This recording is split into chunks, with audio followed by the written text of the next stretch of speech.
Hey everyone, and welcome back to yet another reaction. So, as a result of some of the really kind of positive feedback that I've had from the first few videos, I've had a few requests. Oftentimes, when people recommend a song for a reaction, it's because, either one, it's shocking, but I feel like it's pretty clear that I've been in metal for a long time, so I'm not going to be too shocked by a lot of things. Or two, it's just a good song. And so going with suggestions is usually a pretty good way of getting just a list of good songs to listen to. So on that note, the song we're going to be looking at today is Finish Line by Skillet. Now, I did see when I looked it up there was one that was released, I don't even remember, a few years ago maybe, by Skillet, but just Skillet. At least it said just Skillet. But the one that I specifically was requested to look at by Rab was the one featuring Adam Gontier. Now, Adam Gontier, I have not listened to his new stuff. I know he is now in a band and has been for a good while called Saint Asonia, and I have not listened to anything from Saint Asonia, so I have not heard how his voice might have changed. However, 3 Days Grace were easily one of my top artists. Listen to them constantly. I would honestly consider them to be, outside of maybe Evanescence, I would consider them to be my first introduction into hard rock, to metal, to that sort of pipeline. And I would definitely say 3 Days Grace were there. It was the 1X album, was the first album I ever bought with my own money. And it's a fantastic album. 3 Days Grace, I haven't listened to them since, I think I listened to one album after Adam left. I just haven't listened to any of their newer stuff. I kind of went out of the way of listening to new music. So I've not heard any of their newer stuff, but all of the stuff with Adam I enjoyed, even a couple of the controversial albums. And as such, Adam Gontier, fantastic vocalist. Very excited to see this. I also have a good background with Skillet. I like a lot of Skillet's albums. Again, same situation, 3 Days Grace, not listened to a lot of their newer stuff. Relatively new Skillet song, featuring the old singer from 3 Days Grace, so two of my youth bands, which is very exciting. So without any further ado, let's just get into this. I'm not sure what to expect with this.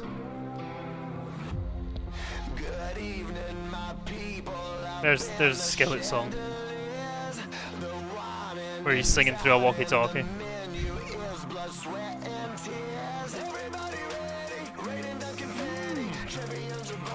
It's got like a modern rap beat in the background there.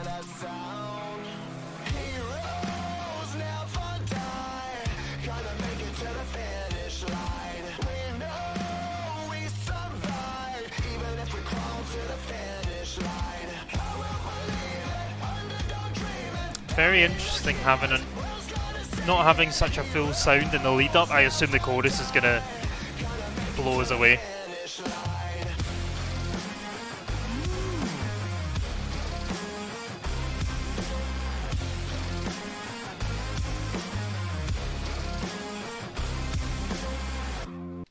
Okay, so I assume Adam is just about to come in, because it sounded like they were just finishing that chorus up there. This is very interesting, actually. I feel like it's quite clearly Skillet. His voice is very distinctive, I find. Same with Adam Gontier. Like, it'd be really easy to pick them out of a lineup.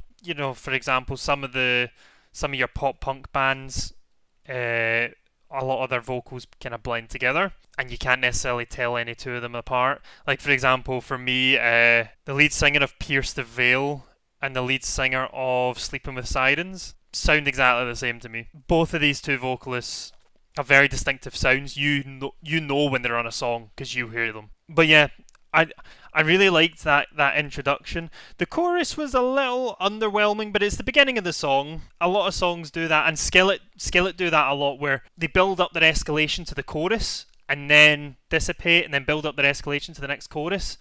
Skillet as a band, I feel, build up their escalation to the end of the song. The chorus isn't the completion of a melody, so to speak. The chorus is just a part of that build-up. It gives a little release, but then the build keeps going through the verse. And then the last chorus, 3 Days Grace did this quite a lot as well. and then the last chorus just slams you, and that's like the escalation, the ultimate escalation, rather than doing that sort of, verse build up, chorus release, verse build up, chorus release, that sort of thing. So I'm interested to see where this goes. Adam's obviously just about to come in, so very exciting. But I'm intrigued so far. I'm intrigued. I'm not sure how I feel. I think I'm enjoying it. I'm not sure where it would go when you're comparing against, such icons as like Awake and Alive and Comatose, and basically every song from the Awake and Alive album, Monster, Lucy, all that sort of thing. I suppose Lucy was a softer song, to be fair, but yeah, we'll see where it fits at the end, I think. But let's keep going. That's what I mean. That's Adam's voice. So sorry, I'm pausing immediately after. That's clear. That's so clearly Adam's voice, and it's funny because it sounds almost identical, which you expect. Over the course of a vocalist's career, their voice will change dramatically because, guitarists, drummers, bassists, I don't know, any sort of person that plays an instrument, they'll find a place where they're happy and they'll have, their skills, but their tone isn't going to change so much unless they actively, change it by, changing the pickups on your guitar or changing the sort of filters that it's put through in processing, that sort of thing. But vocals obviously change just by aging. Like if you have a cold, or if you have like a really bad instance of a flu, for example, your throat could end up damaged. If you get your tonsils taken out, that could change your vocal sound. As you get older, everything gets older. That changes your sound. And so I'm actually quite impressed. Adam's not going to be old. He's going to be, I would say probably 40s at his latest. I'd be very surprised if he was much older than early 40s. But even still, as you age from, your 20s, 30s, 40s, your voice is going to change. And so I'm actually quite impressed that he sounds pretty much identical to how I remember him sounding in all of the old 3 Days Grace stuff. Not in a bad way. Not in a way like he's stagnated, but in a way that he's kept to the same essence of what makes his sound, where you hear it and you go, that's Adam Gontier. And I feel like that is not as easy to do as, some people would think. But I don't know what age Adam is. Like, he might be in his late 30s, in which case it's not actually as surprising. We'll keep it going. I'm aware I paused after 7 seconds and then, basically ranted for another 3 minutes, so we'll keep it going. I'm starving, leftovers ain't enough. Ain't about the royals, they do nothing for ya. All you got is you right now. Who is gonna falter? Who is gonna... It's so interesting how it has quite a bit of an R&B feel in the vocals.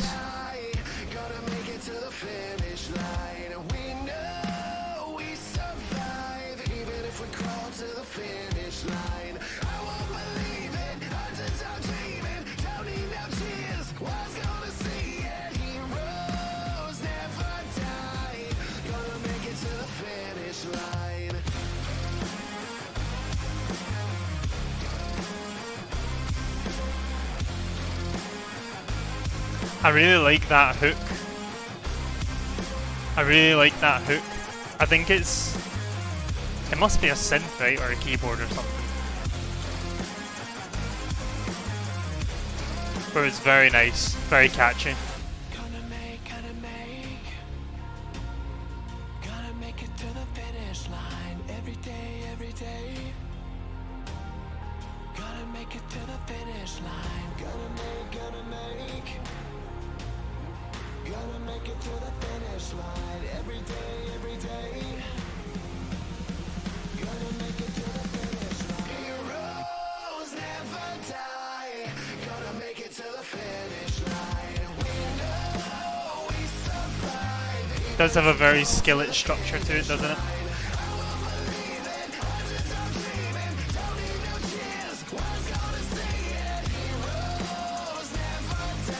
I love Adam's voice. So good.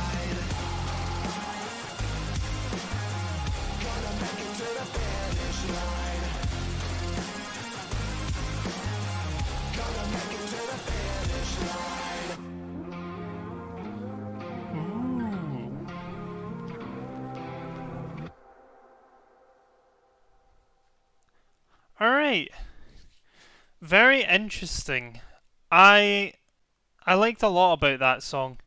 Alright, let's I don't think I don't think I need to go back and rewatch any of it. So let's just go to our final thoughts.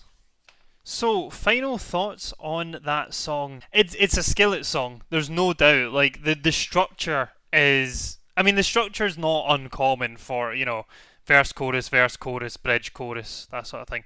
It's not a particularly uncommon structure. It's probably the most common structure. If you're thinking about it. I do still feel like there's something specifically Skillet about the mix of the structure and the instrumentation and all that sort of thing, and the kind of escalation of tension throughout the song. Adam's vocals contributed amazingly. I like John's vocals. I'm going with John. I'm just gonna assume he's called John because I'm pretty sure he's called John.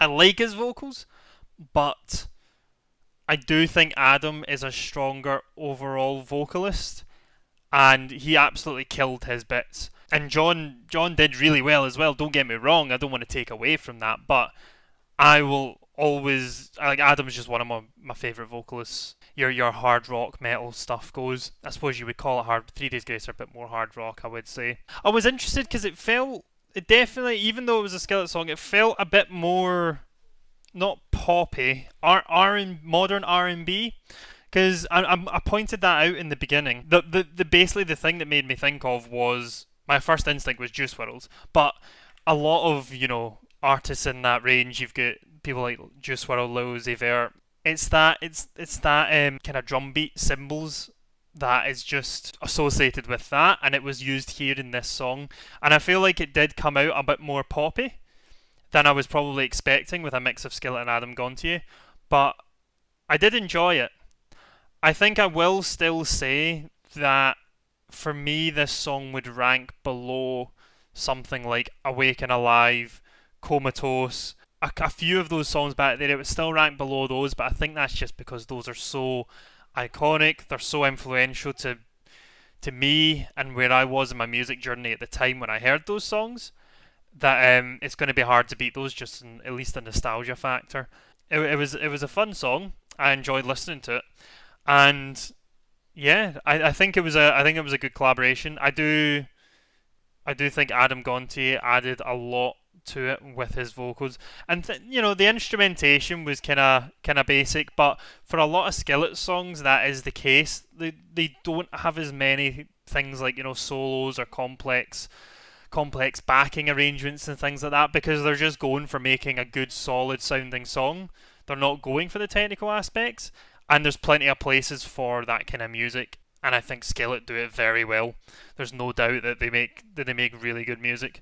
So yeah, I think if I had to give it a score out of 10, and I'm basically just forcing myself to do this because I'm aware that I'm not the most animated person, so even if I'm super excited about a song, it might not come across. So I'm trying to try and force myself to do this just to at least try and express where I'm at. Where a 0 out of 10 would be it's the worst thing I've ever heard. 1 out of 10 would be, I would not listen to this again. A 5 out of 10, you're talking, is probably, I don't know, it's a fine song. Like, if it came on, I wouldn't actively turn it off, but it's very rare it's going to make it into any of my playlists. And then, of course, a 10 out of 10 is, this is one of, a 10 out of 10 is basically the Pain Remains trilogy. That's the top. Pain Remains trilogy, or any song that Spirit Box has ever released in their entire lives. So, but I would say, I would put this in the 7 out of 10. I would put this in 6 to 7. Because I give it 7. Give it a 7. I would definitely listen to it again. I'm not going to go out my way to add it into some playlists, but I would absolutely enjoy just sitting listening to this as part of like a wider playlist, like a road trip playlist maybe. But anyway, hope you enjoyed that reaction. Hopefully it wasn't too underwhelming, the fact that, I mean, basically, to be honest, the highlight for me was Adam Gontier. He's such a good vocalist. Maybe I'm going to need to listen to his band. Was it Saint Veronia or something? I'm probably going to have to listen to them. I've never listened to one of their songs. Maybe that's why we have a reaction channel, to do these things. But yes, thank you for watching, and I will see you in the next reaction. Bye bye.